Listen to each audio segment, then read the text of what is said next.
नमस्कार मैत्रिणींनो, मी Vaishali kitchen recipe मध्ये तुम्हा सर्वांचे पुन्हा एकदा खूप खूप स्वागत। नारळी पौर्णिमेनिमित्त आज आपण इथे ओल्या नारळाची मस्तपैकी बर्फी बनवणार आहोत। चला तर मग ही बर्फी मी कशी बनवली याची आपण झटपट रेसिपी बघून घेऊया। हॅलो फ्रेंड्स, इथे मी एक नारळ फोडून घेतलेला आहे आणि या खोबऱ्याच्या मागचा जो काळा भाग असतो तो मी काढून टाकलाय आणि या खोबऱ्याला पाण्याने स्वच्छ धुवून घेतलेला आहे। आता या खोबऱ्याचे मी उभे काप तयार करून घेणार आहे, कारण हे खोबरं जे आहे ते आपल्याला मिक्सरमध्ये बारीक करून घ्यायचं आहे।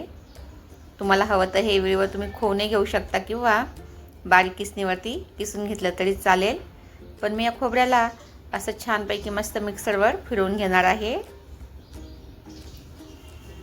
हे बघा, या ठिकाणी मी मिक्सरचं भांडे घेतले आणि आता हे खोबरं जे आहे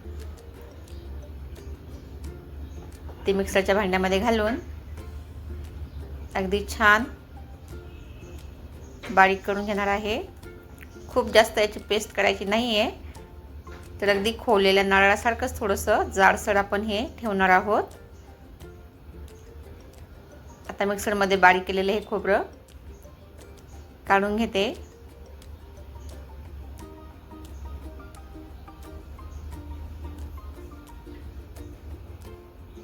हे बघा, अगदी मस्त खोवलेल्या नारळासारखंच इथे आपलं खोबरं बनवून तयार झालेलं आहे।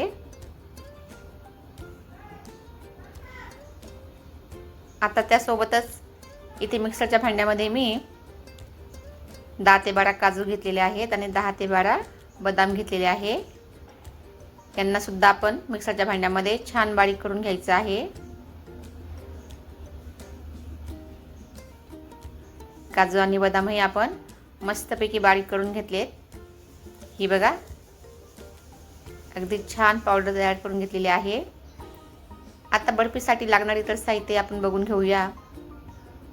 त्यासाठी इथे मी 2 वाटी हा बारीक केलेला नारळ घेतलाय, काजू बदाम घेतलेले आहेत त्याची पावडर करून, 1 वाटी साखर घेतलेली आहे, वेलची पूड घेतलेली आहे, 2 चमचे तूप घेतलेला आहे आणि 1 छोटा वाटी मिल्क पावडर घेतलेली आहे।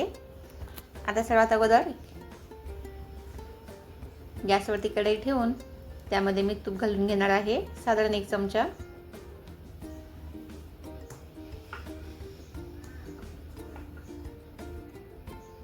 तूप गरम झाले की त्यामध्ये आपण खोबरं घालून घ्यायचंय। खोबरं 2 ते 3 मिनिटं छान परतवून घ्यायचं।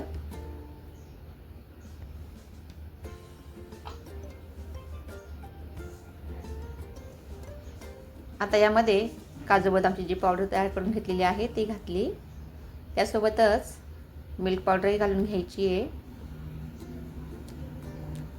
आणि 1 वाटी साखर। हे सर्व मिश्रण आपल्याला छान एकजीव करून घ्यायचं। हे बघा, इथे साधारण आपण 3 ते 4 मिनिटं हे मिश्रण छान परतवून घेतलेलं आहे। आता या स्टेजला आपण यामध्ये वेलची पूड घालायची आणि पुन्हा एकदा हे सर्व छान मिक्स करून घ्यायचं। इथे आपण चेक करून घेणार आहोत की या मिश्रणाचा छान गोळा तयार झाला पाहिजे।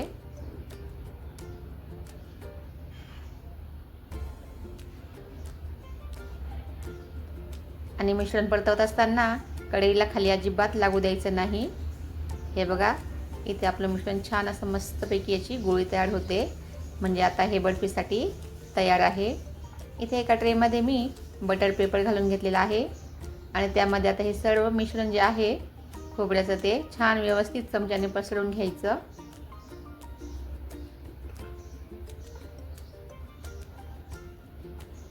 चमच्याच्या साहाय्याने मी हे अगदी छान पसरवून घेतलेलं आहे। आता यावरती काजू आणि बदाम घालायचे।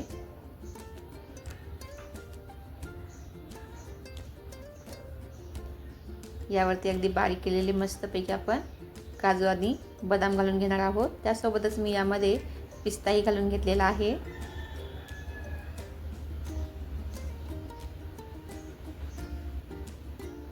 काजू बदाम आणि पिस्ता सुद्धा आपण चमच्याने छान व्यवस्थित असा दाबून घ्यायचा आहे।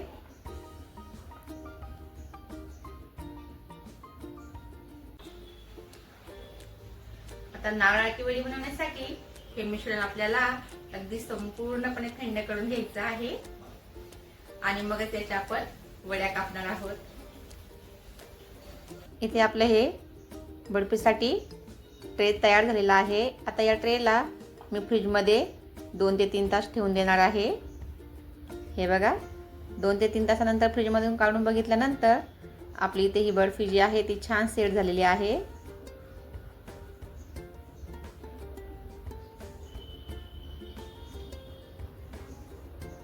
अगदी मस्त. फ्रीजमध्ये मिश्रण अगदी लवकर घट्ट होतं. आता याच्या आपण वड्या कापून घ्यायच्या आहे. या बघा, इथे आपल्या या ओल्या नारळाच्या वड्या अगदी मस्तपैकी बनून तयार झालेल्या आहेत आणि दिसताय किती छान. खायला अतिशय मस्त रसरशीत अशा आणि तोंडात टाकता क्षणी वेळ घालणाऱ्या आपल्या या खोबऱ्याच्या वड्या बनवून तयार झालेल्या आहेत. वा वा वा, एकदम मस्त दिसताय, खूपच छान.